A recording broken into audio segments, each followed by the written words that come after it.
Hello all, I'm Sai and you're watching The Book Dragon. In today's video, I'm bringing to you the part 1 of my April wrap-up. So in these first 10 days of April, I've read like totally 15 books and I watched 2 movies which I'm also including in this video because it's a bit entertaining when movies aren't anything. And it's not that I was able to read all these 15 books because half of the books which I've read are really small books. They are under 50 pages and they are not that tough to read. You can just fly through them easily just in a single sitting. So please don't feel that this video is going to be overwhelming because it's not going to be. So let's just hop into the video and I'll give you a little synopsis of all the books which I read. I'm not going in the chronological order this time because there is a lot to go through. So I'll start up with the shorter books and I'll tell the category of each and every type of books while I speak about them. Now, starting with the shorter books, the first book which I read is The Pine Tree at St. Martin by Paulo Coelho. Now, this is a very short book. It is about the story of a boy who's a bit poor and he has some money during Christmas Eve and he goes out to buy a Christmas tree. But he ends up spending his money to people whom he considers needier than he is, and it ends up doing good things to him. It's a very soulful story. It is a very happy story if you ask me.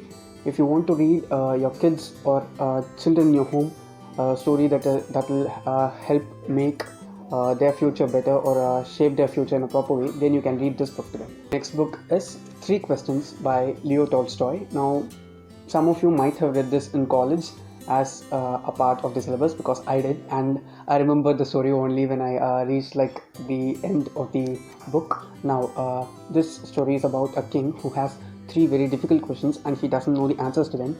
He thinks that if he knows the answers for all these 3 questions, then he'll be like totally impeccable in his rule. So he goes on a quest to get the answers for all these questions. The story is good and the answers for the 3 questions are the best answers that you can ever think of or come out with for all the 3 questions.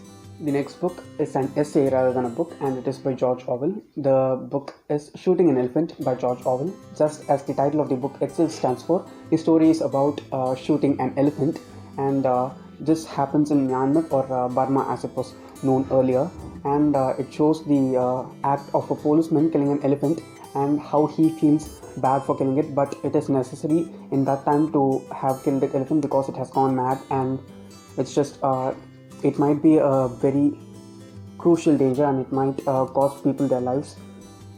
This was written in a good way, and the plight of the policeman after killing the elephant or during the time, the thought clashes which happen in his mind while he's shooting the elephant, they are so good, and how he relieves its life from its body. Those are certain lines which you have to read. This is a very short book. Try giving it a go because it is very much worth the read. The next book is The Mark on the Wall by Virginia Woolf. Now, this book is about a lady who sees a mark on the wall and about her thought spirals which go on spinning from one to another and how our mind acts. Everyone says that the mind is a monkey. It is true, and it is very well depicted in this very short book. And at the end or the climax of the book or the short story, Virginia Woolf shows how complex the human mind is and how it can translate very simple things into very totally complex things in life, and how we can just stress ourselves by thinking things which are not at all necessary for life. If you like experimenting with mental challenges which people face, then you have to read The Mark on the Wall by Virginia Woolf.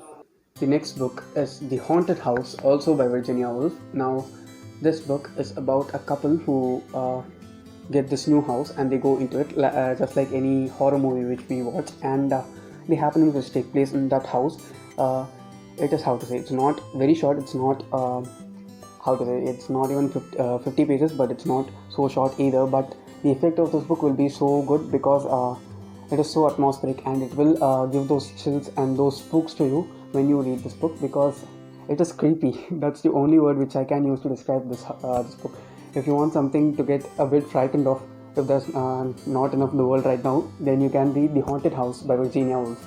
The next book is Mary, Ventura and the Ninth Kingdom by Sylvia Plath. Now, this is also a short book. It's like 70 to 80 pages long, and this is the story written by the author in 1952 when she moved out of her house after becoming an adult. and it shows the thought spirals of a young lady who has to face the real world after coming out from her house, and she has to face the real world and that transformation from adolescence to adulthood. It is very well portrayed by here, and it is shown as this train ride from her hometown to this place called the Ninth Kingdom, which is a station, and each and every station is called a kingdom. We also have this another lady who guides her in the train. This is a very, how to say, this also deals with how mental challenges can affect a person, and how it can affect people in different age groups. So if you like experiencing such things, just as I said before, then you can read this book as well. The next two books are graphic novels, and both these graphic novels were read as ebooks by me. And the first one is What I Learned from a Penguin by Daniel E. Amen, and this author shows how he learned certain specific things by the, how to say, by the mannerisms or the things which a penguin does, or the penguins as a whole do. It is a funny comic, but it is thought-provoking as well. You can just read it in like 10 to 15 minutes if you ask me. It's very short. It's like 20 to 30 pages long, and it's a graphic novel as well, so you can easily read it within 5 to 10 minutes. And this was good. If you're looking for something very light-hearted and so chill, then you can read this one. Graphic novel is Black Panther Volume 1 by Ta-Nehisi Coates. Now this story shows the Black Panther comic, or the Black Panther character in the Marvel series. Now the story is about what happens after all these things which we saw in the Black Panther movie, and in this one we see how the people of Wakanda are against their king, that is the Black Panther right now, and how the Black Panther is coping to deal with this stuff, and how he comes out of that stuff as well. He finds out a way, and that is the end of the comic. Now this was also read as an ebook by me, and I read this in Amazon Prime reading. If you have Amazon Prime with you, then please try this because it is fun. It's just a picture book and it's a comic. Most people will like reading comics because it's mostly about superheroes, and they're also so easy to go through. So if you like such stuff, try this. The next book is also an ebook, and it is The Laughing Skull by Ruskin Bond. Now this is a short story collection by Ruskin Bond. It is about these short ghost stories which Ruskin Bond has either experienced or concocted by his imagination. All these ghost stories take place in different regions of India and India alone, and he includes characters from other nations as well, but Indians are the main focus, and all these ghosts are Indian ghosts. It was a bit spooky at times. It felt a bit nostalgic. This was my first Ruskin Bond book, and I'm sure that I'm going to read a lot more from him because I liked his writing style. It is nostalgic. That's the only word which I can describe, which I can use to describe the writing style of Ruskin Bond. If you're looking for something creepy, then you can read The Laughing Skull, which is a short story collection by Ruskin Bond. The last fiction book in this wrap-up is Hear the Wincing by Haruki Murakami. Now, in this book, Murakami shows the story from the point of view of the narrator, and the narrator has returned from college for his summer break to his native city, and he spends his time with this friend of his called the Rat. He's not addressed in any other way. It shows how he spends his summer break, that's it, and he thinks about all his previous lovers throughout his life, and all the time he has spent with his friend the Rat, and he's also having this idea to pursue his future with this girl. And the peculiar thing about this girl is that she has only 9 fingers, and she doesn't have the 10th finger. It was whimsical, just like any other Murakami book. If you're hinting for a taste of Murakami, which is not as short as Birthday Girl, then you can try Hear the Wincing by Haruki Murakami. The last 5 books are going to be non-fiction books. Some of them are self-help, some of them are happenings from real life experienced by the author, and one such book is Tuesdays with Morrie by Mitch Albom. Now this was my first priority book when it came to my April TBR, and I ended up reading it, and it was the only physical book which I read this month. I have it here. Yeah. Tuesdays with Morrie by Mitch Albom. It was a very good book, and it is about this teacher of the author, Mitch Albom, who's called Morrie, whose second name is Morrie, and he suffers from this very different nervous disorder which is going to kill him. But it shows how Morrie ends up enjoying the small amount of time he has in his life, and the different ideologies which a man who is going to face it so bravely has. It portrays them as well. It is said that this book has changed the life of many people, and it is so evident. If you read this, it will be so evident for you as well. If you are looking for some book like that which will make you think a lot, then you can read Tuesdays with Morrie by Mitch Albom. This book is The Art of War by Sun Tzu. Now, this is a Chinese book translated into English, and it shows the various disciplines which a person needs to follow while he or she is at war, and how they have to be conscious all the time, and how they can protect themselves from their enemies, how they have to think a lot before doing any action, and even while they are planning to make a small settlement at certain places in order to sleep or such things, how it should be, how they have to cross rivers, and how crossing a river can help them, how they have to face the enemy who's trying to cross a river. All these things were so good. Generally, Chinese and Japanese translations to English are so good to read, and this is one such book, and so is Hear the Wincing, which I said earlier by Haruki Murakami. If you're trying to taste different forms of work from different nations and cultures, then you can read these two books. The next self-help book is 9 Things Successful People Do Differently by Heidi Grant Halvorsen. Now, this book is about 9 tips for a person who wants to be very successful, and how they want to do things differently than normal people do in order to attain success. And it also gives us many things which we can follow, many methods which we can follow in order to make our life easier as well as better at the same time. Now, if you're wanting to read some self-help book that doesn't take much time, but it gives tips very precise and to the point, then you can read 9 Things Successful People Do Differently by Heidi Grant Halvorsen, because it is such a good book. I'm not going to star rate any of the books for this whole month in my videos. If you want, you can check it on my Goodreads, but that has a reason, because I'm having a lot of books to go through this month, and it's not so possible to remember all the ratings for all the books. So it's going to be like this month, and try this book if you want to do things differently and be successful in life. The last 2 self-help books are by the same author, that is Brian Tracy. I've heard that all the Brian Tracy books are so well renowned for their values, and many people follow his ways and do things in a very proper way in their actual life. And so I had a taste of his 2 books, of which both I ended up liking a lot. And the first book is The 21 Secrets of Self-Made Millionaires by Brian Tracy. Now, this shows how 21 things which you have to pursue in life in order to make yourself a millionaire. It doesn't depend upon stuff that you need to focus from the external world. It totally focuses the person whom you are and what you have to do in order to make your life better, or you have to make yourself a millionaire.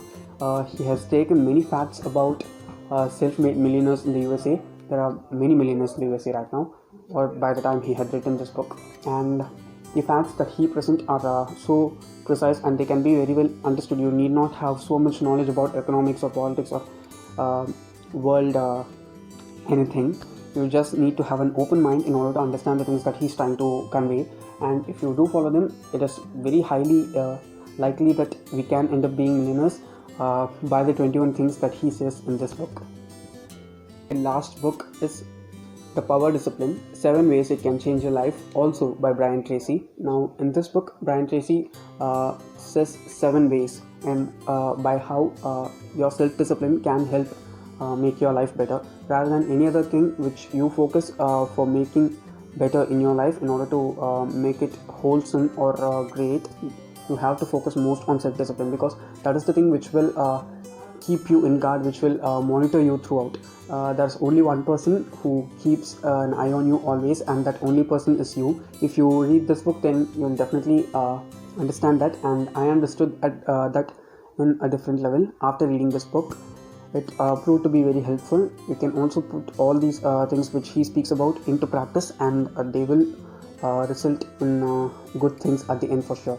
If you're looking for very good self-help books, or if you're looking for recommendations for self-help books from this video, then you have to read these two Brian Tracy books. Moving on to the movies, the first movie which I watched is this Tamil movie called Dharala Prabhu, starring Harish Kalyan. It is the remake of this Hindi movie called Vicky Donor, starring Ayushmann Khurrana and Yami Gautam.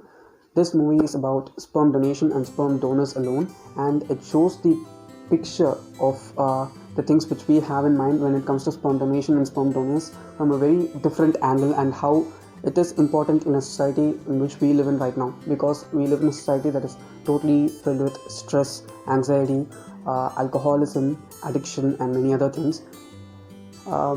There are different layers for this film, if you ask me. It's not just about sperm donation and how it is good for the society. It also speaks about how we need to change certain things in our lifestyle in order to make the further generations healthier.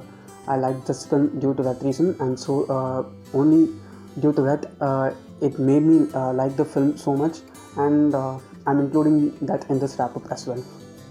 Final movie, or the second movie, is Chhapak, starring Deepika Padukone. It's a Hindi movie. Most people out there know it, and it shows the plight of acid attack victims and their life after they are attacked by acids from a different point of view. And also it shows this problem of middle class people rather than high class people, that is people who can afford surgeries and such stuff. In this movie, the main character gets help from a rich person who is like her superior, or we can say her dad's superior, if you ask me. And it shows how it is difficult for people who don't have such help from anyone, and how they have to they have to lead their life further. And it also shows how the convicts are easily escaping from after doing such horrible things to other people.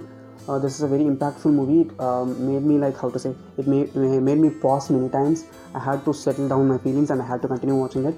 It was such a good movie, so I'm adding that also in this wrap-up. Okay, so these were all the books and movies which I consumed in these 10 days of April. That is the first 10 days of April.